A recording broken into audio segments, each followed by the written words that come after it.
Hey guys, I'm Gnarly Carleigh, and welcome to the subreddit Pro Revenge, where we read stories submitted by Salty Mayuki, Free Walrus, and Call Me Swellington. Think that I am a joke? Well, the joke's on you. I have been keeping to myself since I was 17 years old. This story is around 6 years old, and I haven't told anyone else about it ever. And it's going to be a long one. This is a story where I got my neighbor's youngest daughter arrested, outcasted by parents and the majority of school, and stripped of her popularity. Let me give you some backstory first. I have lived in my current house for over 20 years. My neighbors have been living in their house for around 15 years. The parents were nice, and they came from a Middle Eastern background. They have 3 kids, 2 girls and 1 boy. This is about their youngest daughter, who will be ND, and who has the same age as me. She was nice to some extent. At the time, I knew her only as a neighbor friend. She and I never went to the same school, but that all changed when I changed school during the 5th grade to her school. Ever since then, she and her friends had tried to make my school life a living hell. They would play pranks on me, ridicule and belittle me, and then call me names on social media, mostly Twitter, and at the time, I didn't have a Twitter until I was 15 or 16. Important. BTW, I was diagnosed at 7 for ADHD and Asperger's, mild autism. So I was their mental punching bag. So years go by and we are in high school. ND has jumped to being in the popular group while I am with the weird and unpopular kind. Their attitudes towards me keep getting worse and worse. So one night, when I was around 17, I get a Facebook message from ND that she is having a party and wants me to come over. And I thought it was very unusual because of, 1, she has never ever messaged me unless she has to.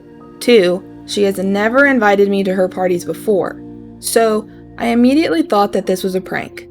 At this point, I was getting sick of her and her friends making sneering comments about being weird and of an idiot I am. So this was the perfect time to plan my revenge. So I asked my parents if I could go, even though I was underage. Drinking age is 18 here. They said it was fine because I would be next door. So I went, and ND was very surprised to see me. She and her friends started to giggle. So I followed her to the basement and see all of the other popular kids from my school along with some others. So let me tell you this. I was only there for 30 minutes because after that I had all the evidence that I needed.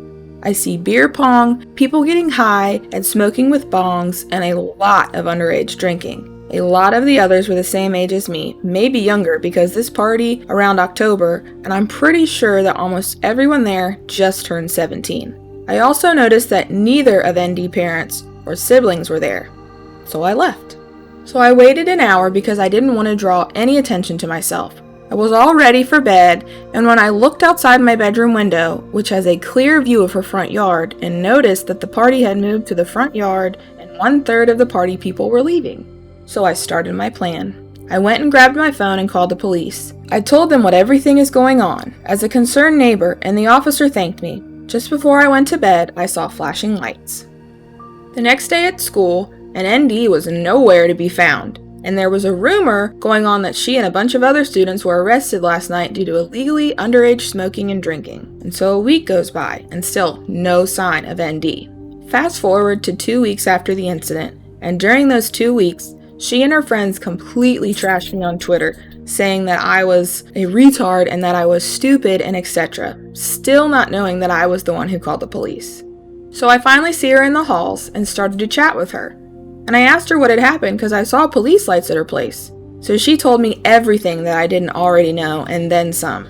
She told me that her parents had grounded her because she threw a party without their permission, and that her dad was furious. He is more traditional than her mom, and he has forbidden her to have or go to parties or hang out with her friends and boyfriend or even leave the house unless it was for school or appointments. She was on total house lockdown, which took a big toll on her social standing at school. As she was telling me this, I was having a hard time keeping a straight face because I suck at lying, keeping a secret, and she sees this and it clicks in her mind that I was the one who called the police, and she was furious and threatened to tell the whole school about it. And I told her to go right ahead and added that no one was going to believe you. And then she stomps away. The thing is that even though I was unpopular, I was friends with almost everyone in my grade, especially with the guys from the most popular to the least. And as well as I am a goody two-shoes and one of the nicest and honest people ever. So she tried. The people who knew me the most didn't believe her and told her to go F herself. And the guys who were the most popular came up to me and asked if it was true. So I told them in the most innocent voice that why would I do that, and does she have any proof? And then proceeded to tell them what she and her friends have been saying about me on Twitter and showed them proof of screenshots of their feed. So they said, we didn't think you would have it in you to do it. And then proceeded to tell everyone that I didn't call the police. So because of this, she became a social outcast among everyone except her closest friends and was completely stripped of her popularity status.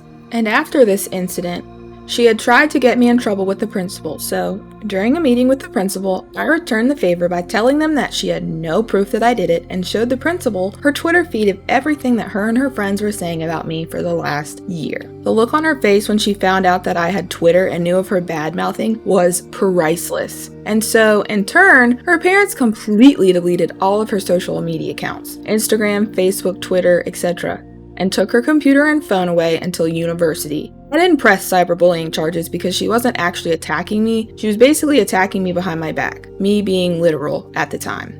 I am pretty sure she never ever forgave me for doing this to her. There's also another part which is somewhat not related to this, but it is when her sister had her wedding and I was invited. The story is more petty than pro compared to above. Our next story is titled The Girl Friday with the PhD Takes Over the Business from Ungrateful Owner. This is a long tale. It is also a textbook case of why you don't abuse loyal associates. My spouse was the second person hired at a consulting company in a very specialized industry. In her 15 years with the firm, it grew to a respectable 3-office, 8 to 10 employees at each location entity. She and the owner grew the business on the contacts, expertise, and presentation of my wife. To the extent that my wife's abilities and education were the main reason new business came through the door. Over the years, her scope of responsibility grew so that the owner was basically 75% absent and mostly unaware of day-to-day activity. As he got more and more removed from the business, he would make overtures that would eventually retire and sell her the business. He was so dependent on her income generating that he took out a life insurance policy on her. I did not involve myself too much, but at a major industry dinner party I attended with her, he introduced my wife to the table as my girl Friday, basically a secretary, which was weird. Over the years, she tried to get an agreement in place to buy the firm, even if it was years away. He always delayed and made promises, but never followed through. I told her, this guy doesn't respect you or your contribution. He will never sell you the business because there's no reason to. He can make more money by stringing you along, and essentially, you are the business. Why would he sell it to you? One day, out of the blue, my wife received a raise and bonus, a very minor amount of money, and a contract that included a non-compete, non-disclosure agreement. After reading it, she realized that the owner was trying to lock her down from leaving for another firm. She had been getting feelers from other companies. To make things even more suspicious, she received a call from a competitor who said they were in final stages of due diligence and they wanted to meet her. The asshole was selling the company and didn't think to tell her or ask if she was interested in buying it. She ignored the agreement and there were no other agreements in place. She was totally free. My wife is extremely loyal. She has missed so many special days working for this guy, stuck around when they were wobbly, even skipped paychecks when they were tough financial times. She was furious, the absolute maddest I've ever seen her. We discussed starting her own firm and I asked how much business is contractually obligated to stay there if you leave. It turned out that most agreements were either handshakes or 30-day at will. I also asked how many would leave with you. She said about 75%, including her biggest source of revenue who didn't even know the owner. In a very short time, my wife took a 3-week vacation. She had months of unused time, during which time she rented an office in the same building and made all the arrangements to set up a new shop. She agreed to leave any and all company property behind and do her best to give the old company no obvious ammo for litigation. She called her clients and said, I'm leaving. If you want to look into relocating your account with my new company, you'll need to quit the old one before we can discuss it. Most understood the implication. While she was on vacation, she received a panic call from her boss. We've lost XYZ company. Do you know anything about it? She said, I'm sorry, but I just sent you an email. I've resigned. All my keys and company stuff is on my desk. Bye-bye. My new firm took basically 90% of the business and seemingly transitioned into the same company as it was before, but with a new owner. Even most of the office staff would come aboard. Within a year, her old company closed down except for the small office her old boss ran. She sees him once in a while and he just scowls at her. Our final story is titled, Kick Me in the Balls? Say Goodbye to Your Future. I'm male, 23. In August 2017, I was in a bar and I ran into an old friend.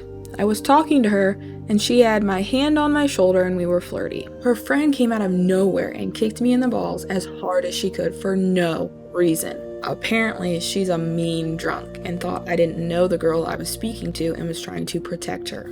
I hit the ground immediately and I couldn't breathe, and everyone was staring at me and I didn't know what to do. I was just dying on the ground for a few minutes when the bouncer basically dragged me out and the girl I was talking to was just apologizing. My balls freaking killed so much. I immediately Ubered it to the hospital and turns out my left testicle popped from the kick, but since I went to the hospital ASAP, we were able to operate and save it rather than having to remove it, but it's still going to have less functionality from now on. Obviously, I was extremely pissed. And I filed a police report, and thankfully the cops took it very seriously and got video footage from the bar, eyewitness accounts, statements from everyone, including the girl who kicked me. The girl reached out to me numerous times and apologized, but I didn't care. I wanted her in jail. The police told me they've gathered enough evidence to charge her, and that due to the video and witness statements, the charges will stick, but it will be up to the judge on how harsh of a punishment she will get. They suggested she will get a light punishment because she's a straight-A student, never been in trouble, parents are wealthy, and she has retained a great lawyer. She's also a white 20-year-old girl, so that plays a huge part. The cops recommended I just take a written and verbal apology from her, and her lawyer contacted me and told me she wants to become a teacher, so she won't be able to become a teacher if she has a criminal record, and he gave me her written apology in advance, hoping to sway my mind. I rejected all of this and pushed on towards charges. About 2 years later, she was convicted and spent about 3 weeks in jail, paid a fine, and has community service, and most importantly, she has a criminal record and now can't be a teacher. She contacted me many times before the charges were laid and begged me to drop them, saying she was just drunk and never hurt anyone before and it was a mistake. But she literally popped my ball for no reason, and for that, she had to pay.